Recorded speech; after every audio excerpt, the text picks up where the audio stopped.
Good morning. Good morning. I'm the Reverend Rachael Hayes, minister of this Unitarian Universalist congregation. I use she, her pronouns. Welcome to you in the sanctuary, live with us on Zoom, and later on YouTube. We begin this day in gratitude. We give thanks for the sun as it rose this morning, for the life-giving rays that warm our planet. We give thanks for the earth, our mother, which holds us and feeds us. We give thanks for the people who love and take care of the land, especially for the Native people who have loved our land since before history began and call us still to live in relationship with the land. We give thanks for the many journeys that have brought us here today. We give thanks that we are not the same, that we may hear each other's perspectives and learn from one another. We are all growing, all learning, all loved. Just as you are welcome here. We gather together as a community of seekers to honor the interdependence of life, to respect the dignity of all, and to honor the land we walk humbly upon. Come, let us worship together. I invite you to say our congregation's chalice lighting words with me. We light this flame to invite a world of peace.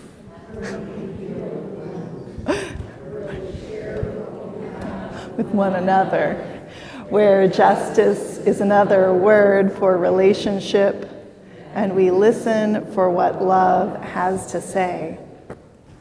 I invite you to rise in body, spirit, heart, and voice to sing our first hymn, Where Do We Come From?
Creation story as it's told by Larry Spotted Crow Man. And I'd like to invite any kids and anybody else who likes to sit on the steps to come forward as we have the story together.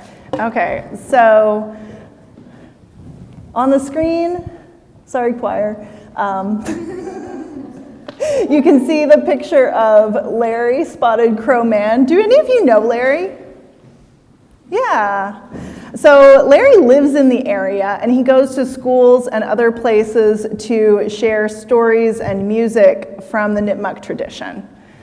Larry is a Nipmuc citizen, which means that his ancestors have lived in this area for thousands and thousands of years. They lived in this part of the world before Europeans came, and they still live here today. The word Nipmuc means people of the fresh water, setting them apart from neighboring people who lived along the seacoast. The Nipmuc lands are what is in central and western Massachusetts and Connecticut today. This is Nipmuc land. This is how Larry tells the creation story. They say that we Nipmuc started as sky beings, without form, living with Manitou in the great darkness. Out of the darkness, Manitou, the great mystery, fashioned Great Turtle as a symbol of his wisdom, patience, and old age. And from the sweat of his hands, he made a very large ball of water to be the home for the turtle. And in the water, he made all sorts of life, some for the turtle to feed on. As Great Turtle became larger and larger, her back rose above the surface of this giant ball of water. As it rose up, she brought on her back the soil and stones that were at the bottom of the ball of water. This created the first island, Turtle Island.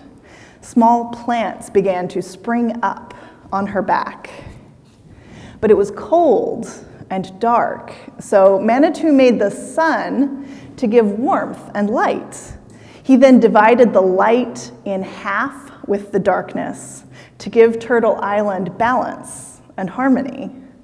He sprinkled stars into the night sky to ensure that all was not dark, and as a reminder of the path in which we have come. Grandmother Moon joined the stars, and her cycles would represent the nature of life. The giant turtle's back is marked with 13 squares for 13 moons to signify these life cycles and Turtle Island's cycle of passing around the sun. With the warmth of the sun, the plants grew larger. Then came giant trees, insects and birds, then the animals. Then the sky beings came, which is the spirit of the human being. Manitou first put sky beings inside of stone, but Manitou was not pleased. He then put sky beings in a tree. Still not satisfied, he tried water, then plants, then animals. Eventually, sky beings were put into everything. Finally, Manitou decided to make a new thing to place sky beings in, human beings, or the two-legged. And when the two-legged arrived, they knew that all are related and had much to learn from all the living things around them. And so our journey of being human is connected to all life. That is how Larry tells the Nipmuc story of creation. Do any of you have something you remembered from the story that was cool or you want to tell us about?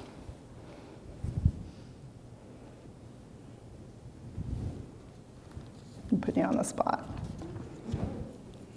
I like the part where the humans were made out of something else and to be part of the whole rest of them. The humans were made of something different to be part of the whole. Yeah. And I like the symbolism. At the beginning, you talked about how the turtle, one of the qualities is patience. The turtle symbolizes patience. Yeah. Does anybody feel like it's good to remember patience? Yeah. Any more thoughts about our story? Anything you want to carry with us today? All right. Laurel, what is happening in elementary religious education today? We will be reading a story called Fry Bread, which is another Indigenous story about, oh, sorry, I'm not sure if it's, there we go. Yeah. We'll be reading a story called Fry Bread, which is another Native story, not specifically Nipmuc, but, and then after reading it, we will be making our own fry bread, aka salt dough, together, and it will dry, and then next week we can paint it together. Okay. And Nancy, do you want to say or do you want me to say? Okay. And JYG is making chalices and learning about the symbolism in the cross and the chalice. So just as Great Turtle was a symbol of these attributes of Manitou, the Great Spirit, JYG is talking about some of the symbolism in our tradition. All right, so thank you, Laurel and Nancy, and RE classes are now invited to go downstairs. The rest of the congregation, please rise in body and spirit to sing our next hymn, number 134 in the gray hymnal, Our World is One World.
We walk upon the traditional territories of the Nipmuc, Norwottuck, and Pocumtuck, the original nations of this land.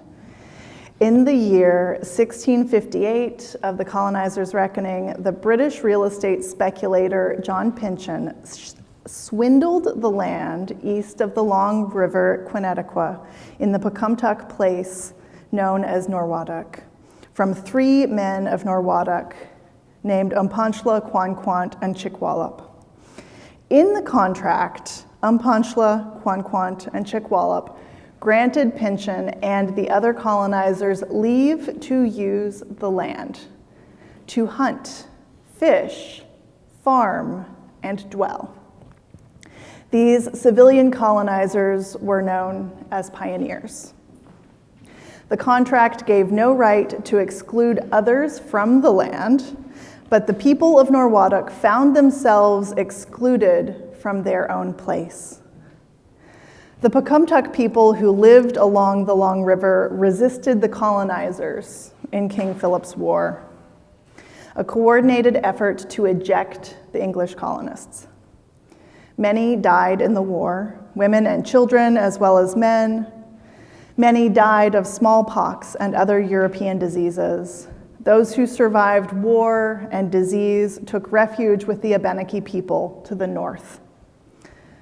The Nipmuc people, who lived east of the Long River, resisted the colonizers in King Philip's War. Many died.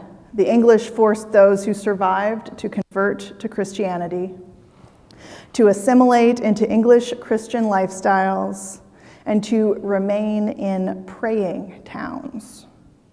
Unconverted Nipmuc people outside of praying towns lived in danger of being murdered or captured and trafficked into slavery in the Caribbean.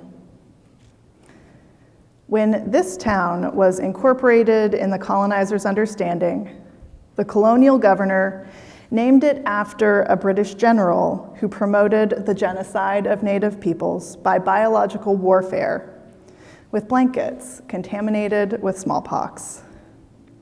Many Native people died.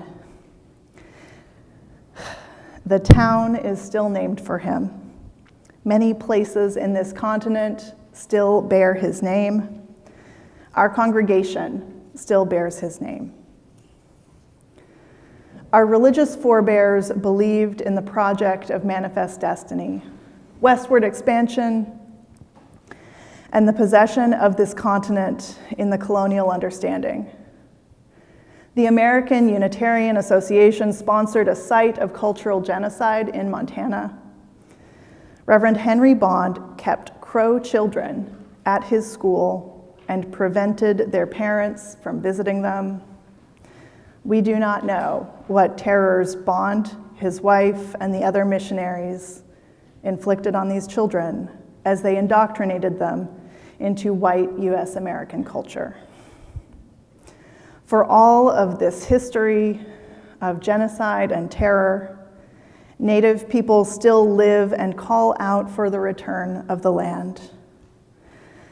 Nipmuc, Abenaki, and Native people from other places in this continent live among us. We are called to be in relationship with our Native neighbors, to amplify their voices in society and to our governmental representatives. As we hold this history, the present day call for justice, and our responsibility to future generations, let us return to these principles: to resist all that threatens the earth and her people, to bring justice, equity, and compassion into our daily lives, and to live out our dream of a world community of peace, liberty, and justice for all. Let these thoughts carry us forth as we journey and worship together. Blessed be. I invite you to rise in body and spirit to sing our next hymn, number 112, in the gray hymnal, Do You Hear?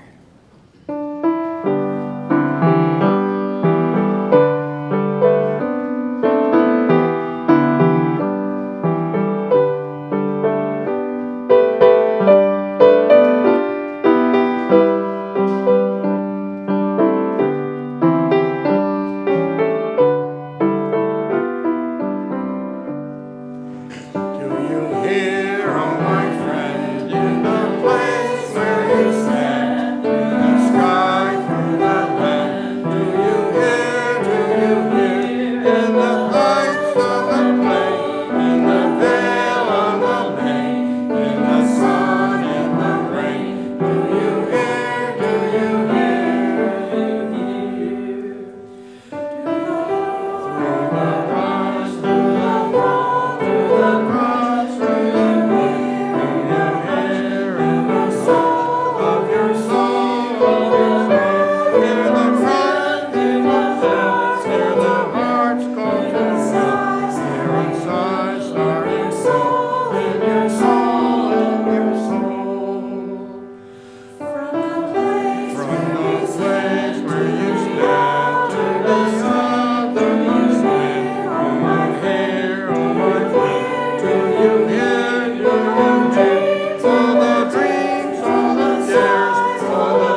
The US president declared that tomorrow is not Indigenous Peoples' Day, reversing a move by the previous president to honor both Indigenous Peoples' Day and Columbus Day.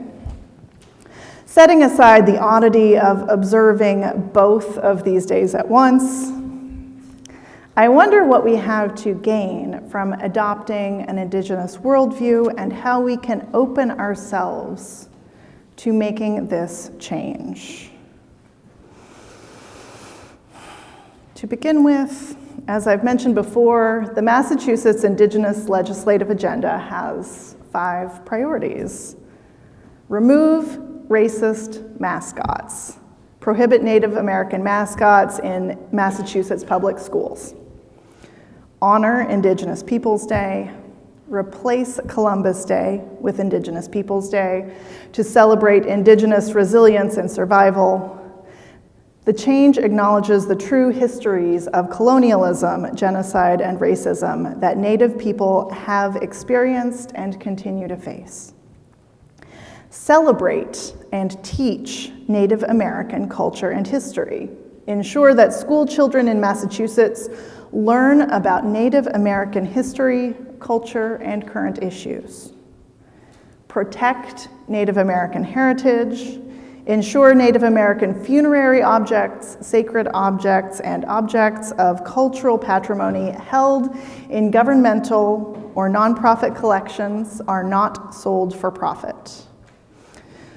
Support the education and futures of Native youth. Improve educational outcomes and opportunities for American Indian and Alaskan Native students. These are the changes that Indigenous people in Massachusetts are asking all of us to advocate for. And Jo Comerford is working on all of them, so call her and thank her. How often do you get to tell a politician that you're grateful they're doing the right thing? It feels good, and it builds relationships that matter.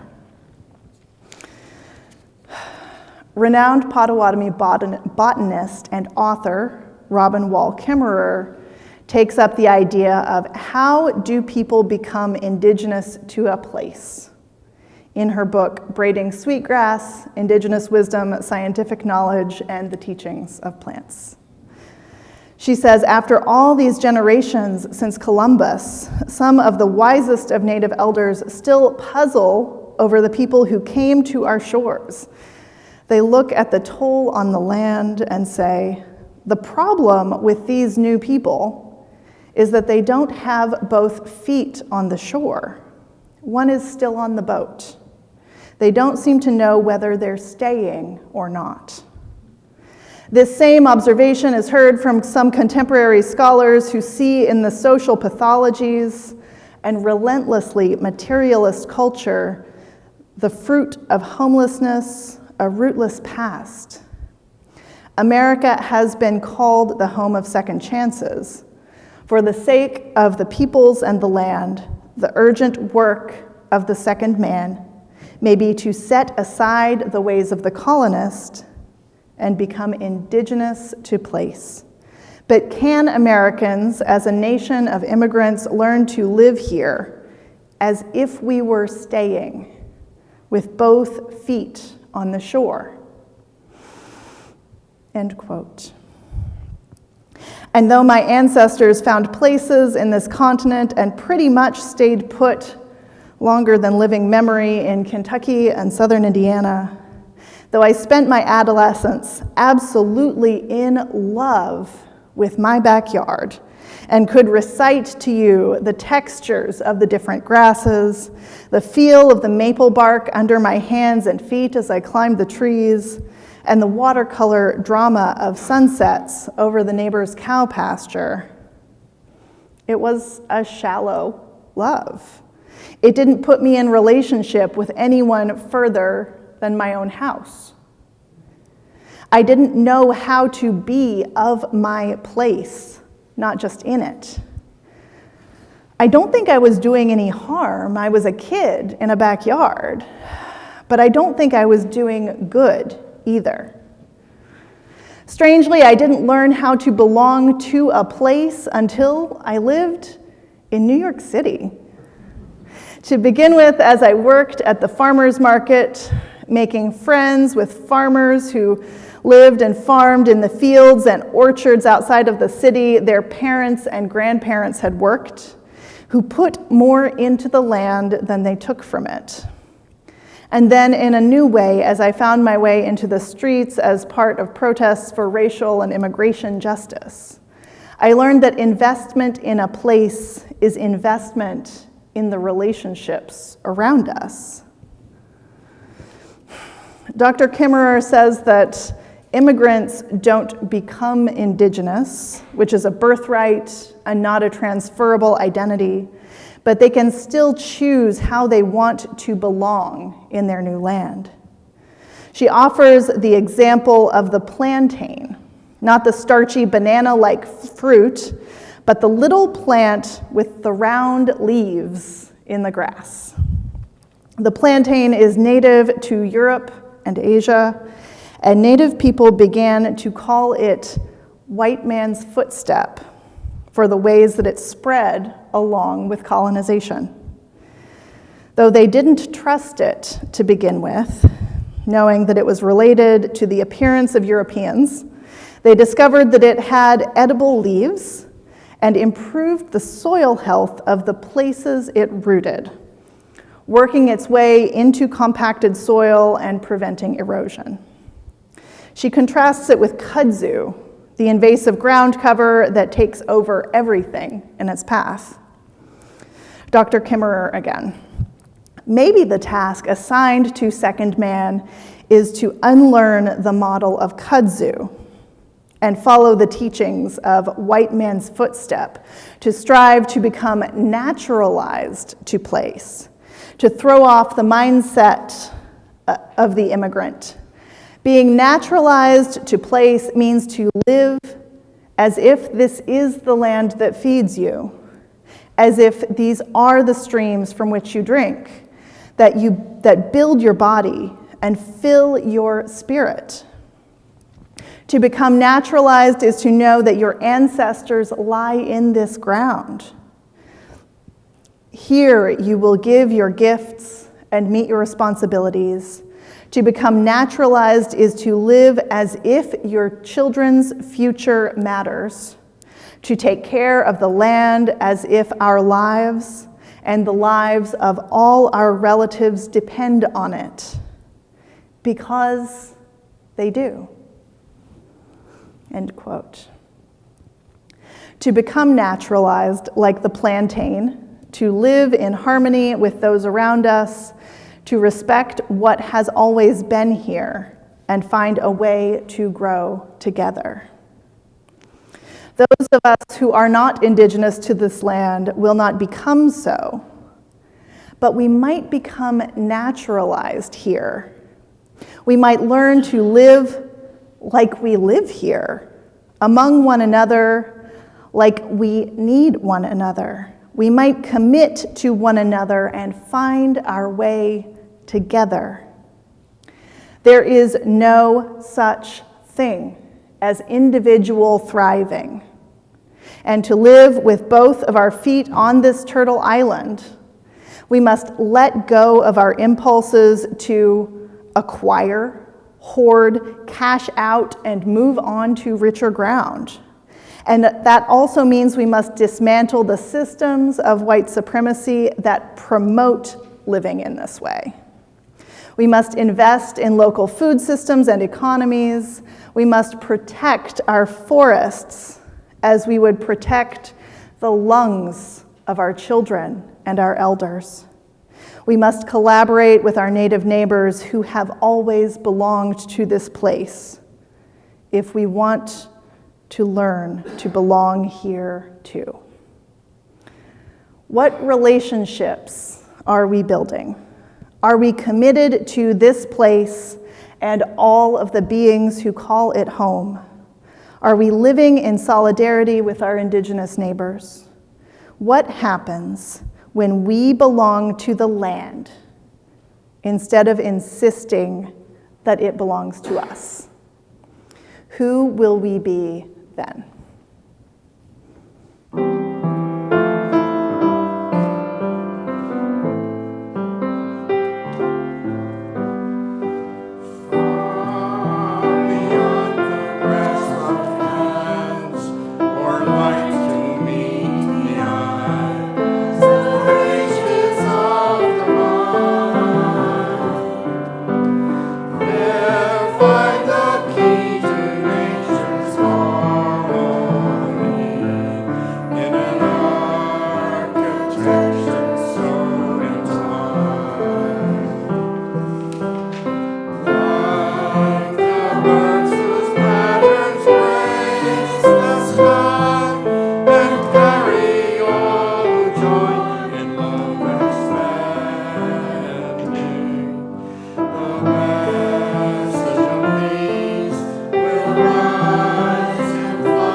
Our meditation this morning is a poem by Joseph Bruchac.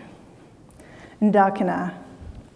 You cannot understand our land with maps, lines drawn as if earth were an animal's carcass cut into pieces, skinned, divided, devoured, though always less eaten than is thrown away.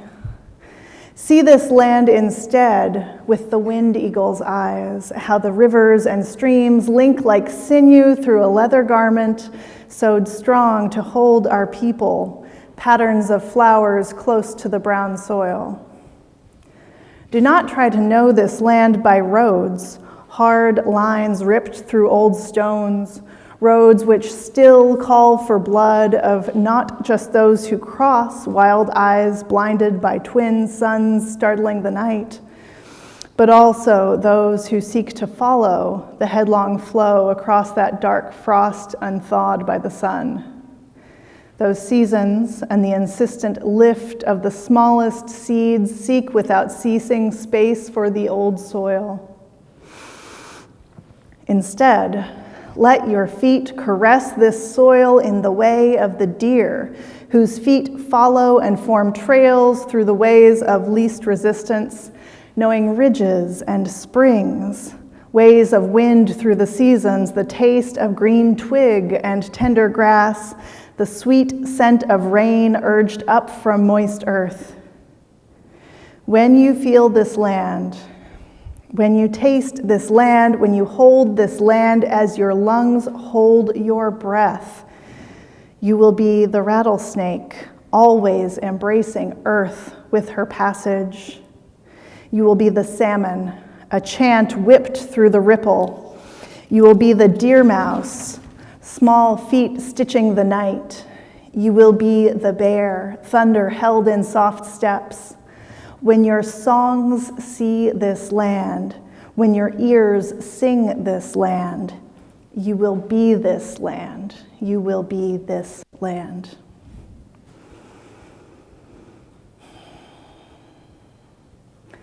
Please remain seated to sing our meditation hymn, Spirit Found Us.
Another world is possible.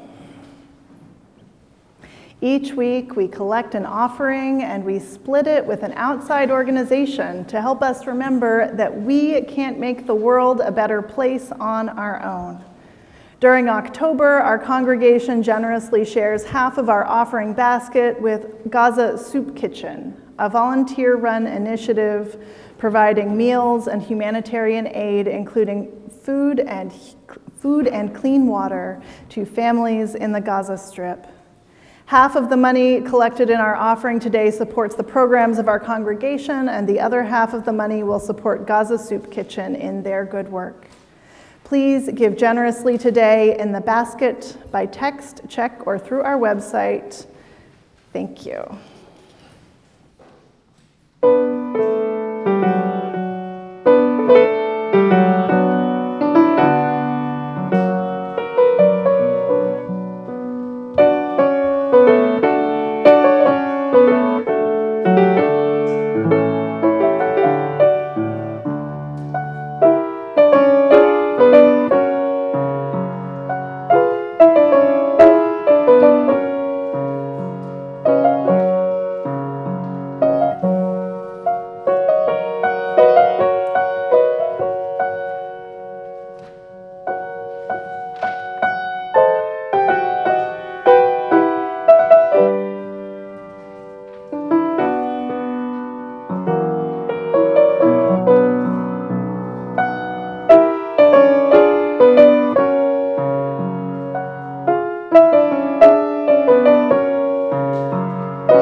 invite you to join me in the words to extinguish our chalice.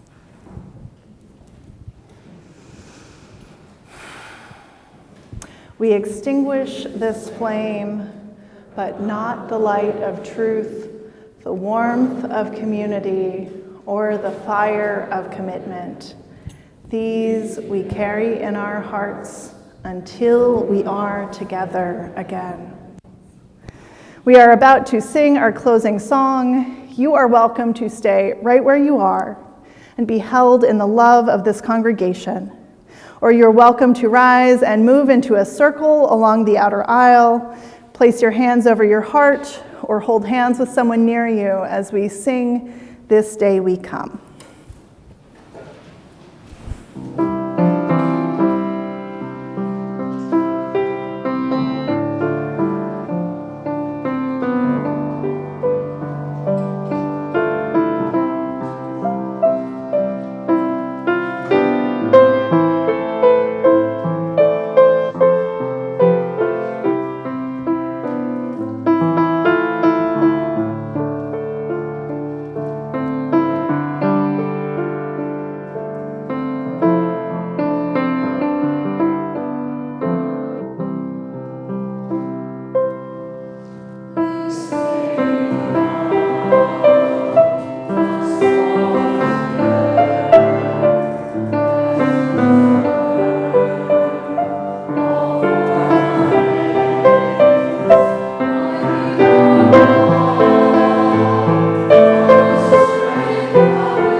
May the love of this moment hold you throughout the coming week.